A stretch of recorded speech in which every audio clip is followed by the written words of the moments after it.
Good morning दोस्तों। आज हम क्लास 10th का 8th चैप्टर ट्रिग्नोमेट्री के बारे में पढ़ेंगे। 8.1 एक्सरसाइज करने से पहले मैं आपको थोड़ा सा इसका फॉर्मूले जो यूज़ होंगे वो बता देता हूँ।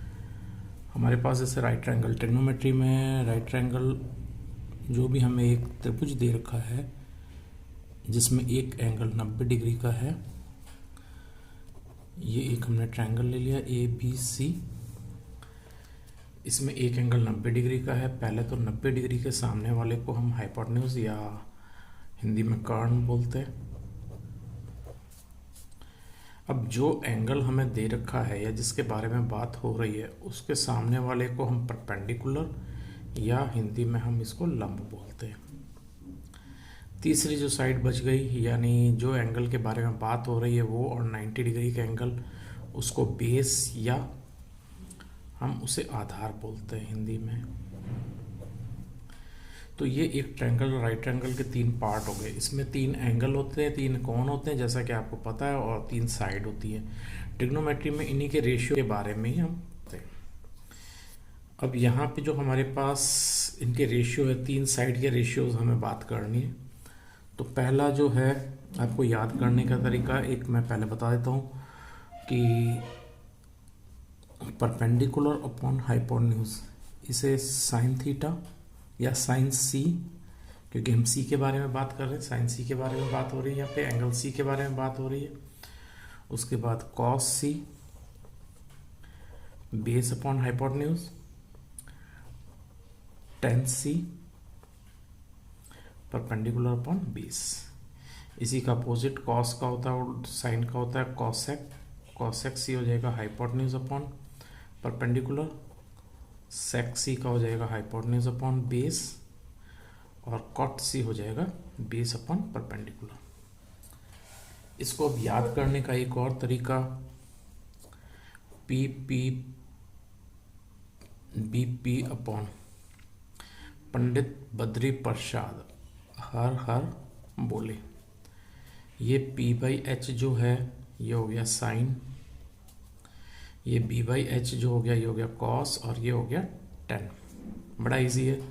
पंडित बद्री प्रसाद हर हर बोले। तो पहला वाला जो आ रहा है P/H ये हो गया साइन, B/H कॉस और P/B टेन। अब अगर इसको उल्टा अपन देखते हैं, अपोजिट देखते हैं, तो H/P ये हो जाएगा कॉसेक, ये हो जाएगा सेक, और ये हो जाएगा कॉट। बिल्कुल इसका अपोजिट। तो हमारी 8.1 जो एक्सरसाइज हम शुरू करने जा रहे हैं उसके अंदर हम इसी फॉर्मूले को यूज़ करेंगे। अब अपन 8.1 पे आते हैं, जिसका पहला क्वेश्चन अपने को दे रखा है। ABC एक राइट ट्रायंगल है जिसके अंदर B 90 डिग्री दे रखा है, AB 24 दिया हुआ है, BC 7 सेंटीमीटर दे रखा है, और हमें पता करना है sine A cos A, sine C और कॉस C। अब यहाँ पे देखो हमारे पास हमें 2 साइड दे रखी है, तीसरी साइड नहीं दे रखी। तो तीसरी साइड हम कैसे पता करेंगे? हमारे पाइथागोरस थ्योरम से। पाइथागोरस थ्योरम में के अकॉर्डिंग आपने पहले पढ़ रखा है, ये Pythagoras theorem AC² is equals to AB² plus BC², या इसे ये भी बोला जाता है कर्ण का स्क्वायर बराबर लंब का स्क्वायर प्लस आधार का स्क्वायर, है ना। तो ये एक लंब हो गया, ये आधार हो गया, और ये कर्ण हो गया। ये बात हो रही है C के लिए। तो हमारे पास AC² हमें निकालना है, तो ये हो गया 24 का स्क्वायर प्लस 7 का स्क्वायर। 24 का स्क्वायर, 24 को 24 से मल्टीप्लाई कर देंगे,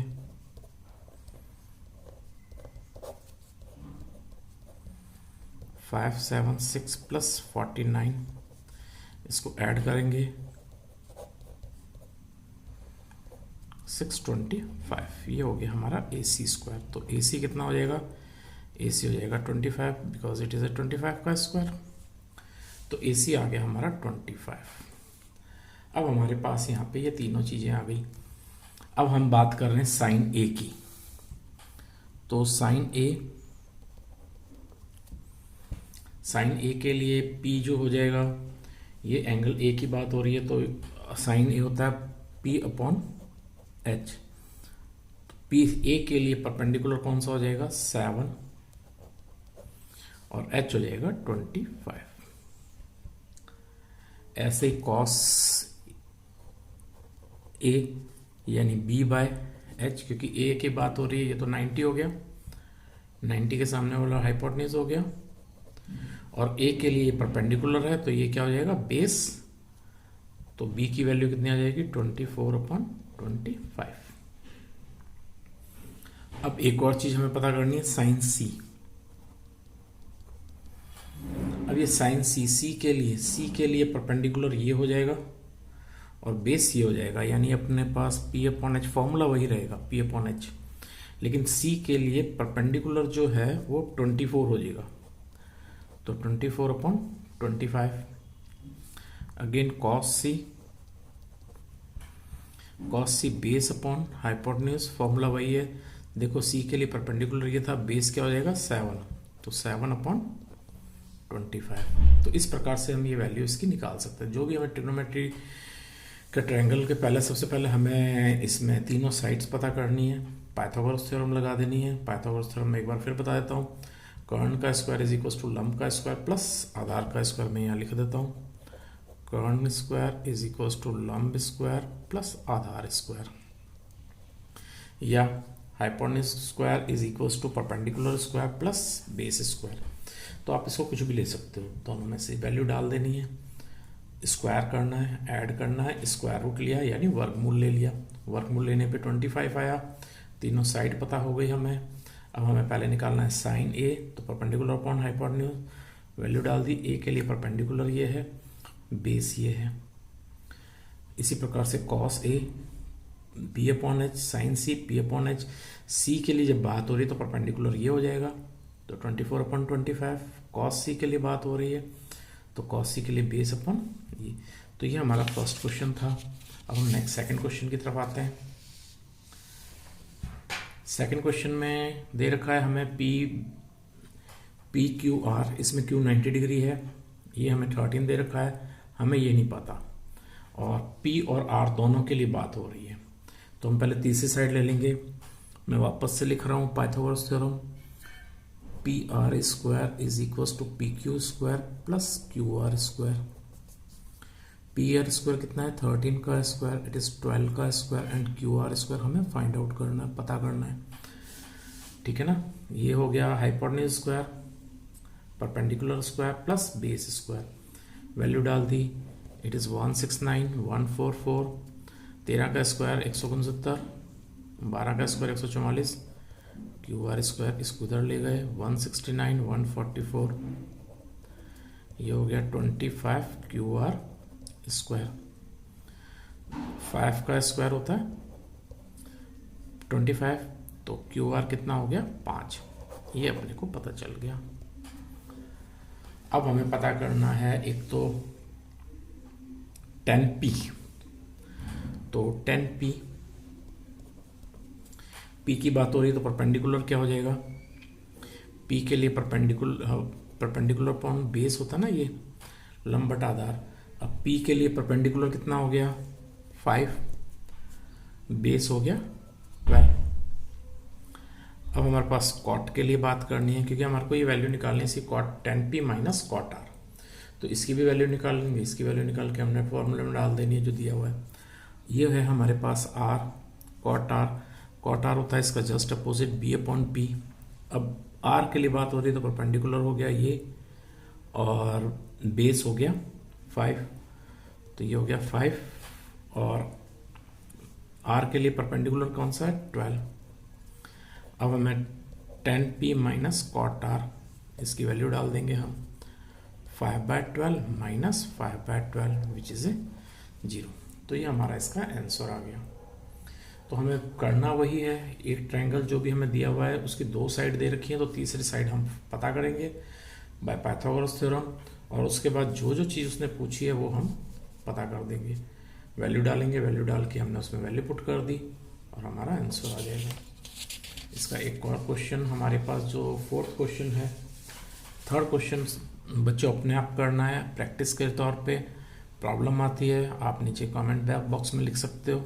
हमें दे रखा है cot A is equal to 8/15, तो सबसे पहले हम कॉट ए की वैल्यू निकाल लेंगे। कॉट ए कितना हो गया 8/15। अब हमें ये रेशियो दे रखे हैं और हमें अलग अलग वैल्यू निकालनी है। तो हम इसको क्या करेंगे, इसका वही ट्रायंगल बना लेंगे। एक ट्रायंगल ले लिया मैंने, लेट ए बी सी, ये 90 डिग्री का एंगल है। कॉट ए क्या होता है, बेस अपॉन परपेंडिकुलर। तो हमारे पास बेस की वैल्यू कितनी हो गई 8k, इसको हम k ले लेंगे। बेस हो गया 8k, परपेंडिकुलर हो जाएगा 15k, क्योंकि ये रेशियो दे रखा है, अनुपात दे रखा है तो किसी न किसी वैल्यू से इसको ये कट हो सकता है, इसलिए हमने इसके साथ k ले लिया। तो यानी हमारे पास a हम बात कर रहे हैं, a तो परपेंडिकुलर हो गया ये 15k और ये आ जाएगा 8k। अब मुझे AC निकालना है, तो वही again Pythagoras theorem, AC² is equal to AB² plus BC²। तो AC² 8k का स्क्वायर प्लस 15k का स्क्वायर, 68k का स्क्वायर है, यहाँ पे 15k का square, that is 64k² plus 225k²। तो AC² कितना हो गया 982, ऐड कर दिया AC। अब ये 289 किसका स्क्वायर है, k²। हमारे पास ये आता है 17k²।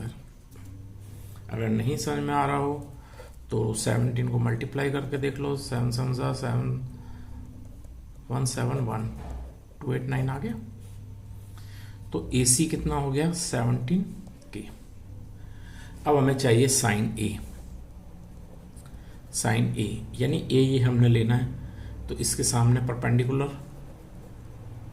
परपेंडिकुलर कौन सा है 15k, और बेस हमारा ये हाइपोटेन्यूज, सॉरी ये मैंने बी लिख दिया, हाइपोटेन्यूज इट इज 17k। तो इसका रेशियो कितना जाएगा 15/17। Again sec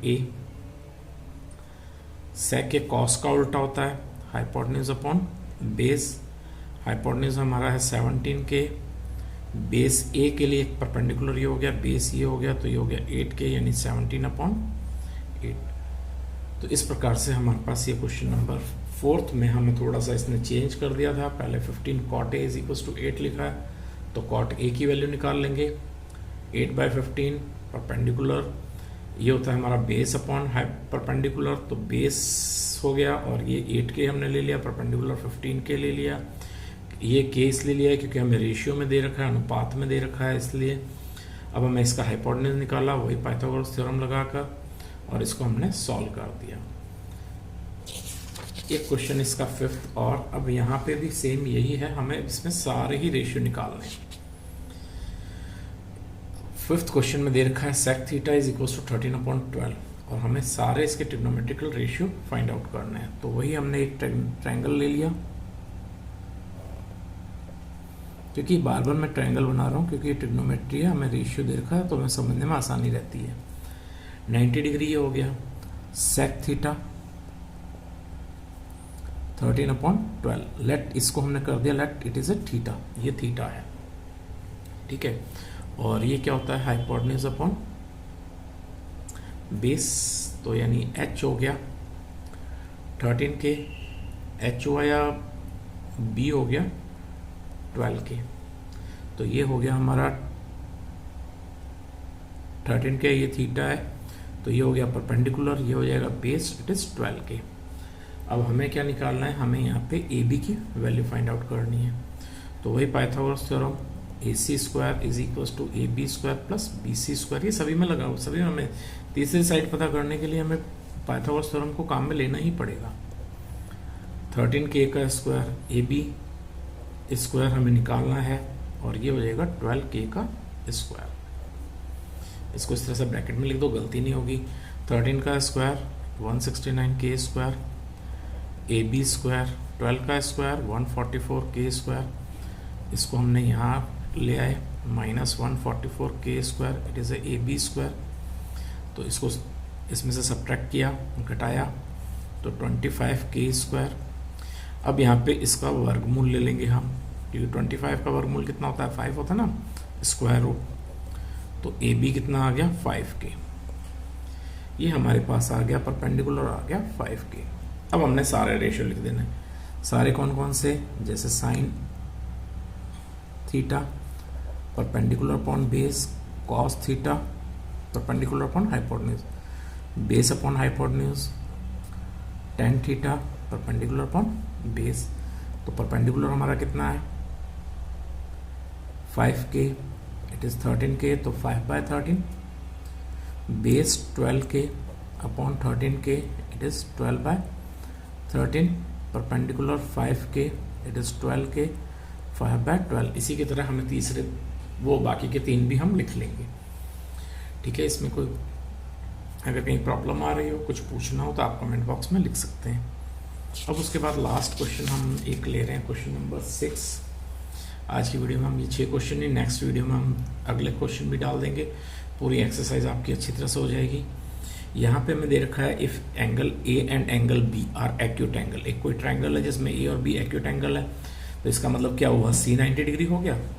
such that cos A is equal to cos B, then show that A and B are equal. हमने यहाँ पे वही एक ट्रायंगल, यहाँ पे ये कह रहा है ए और बी एक्यूट एंगल है, ए और बी का एक्यूट एंगल हो गया, तो सी कितना हो गया 90 डिग्री हो गया। ठीक है ना। अब हमारी बात हो रही है जब ए एंगल के लिए बात कर रहे हैं, तो परपेंडिकुलर हमारा ये हो जाएगा, बेस ये हो जाएगा, हाइपोटेन्यूज ये हो जाएगा। तो कॉस ए कितना हो जाएगा, कॉस ए हो जाएगा बेस अपॉन हाइपोटेन्यूज। अब ए के लिए परपेंडिकुलर ये है, तो बेस कितना हो गया A C upon A B. Simple सा। अब हम कॉस बी के लिए बात कर रहे हैं, कॉस बी, जब बी एंगल ये दे रखा है तो परपेंडिकुलर ये हो जाएगा, बेस हो जाएगा B C, hypotenuse same A B, क्योंकि हाइपोटेन्यूज 90 के सामने की साइड होती है, 90 के सामने की साइड ए बी है।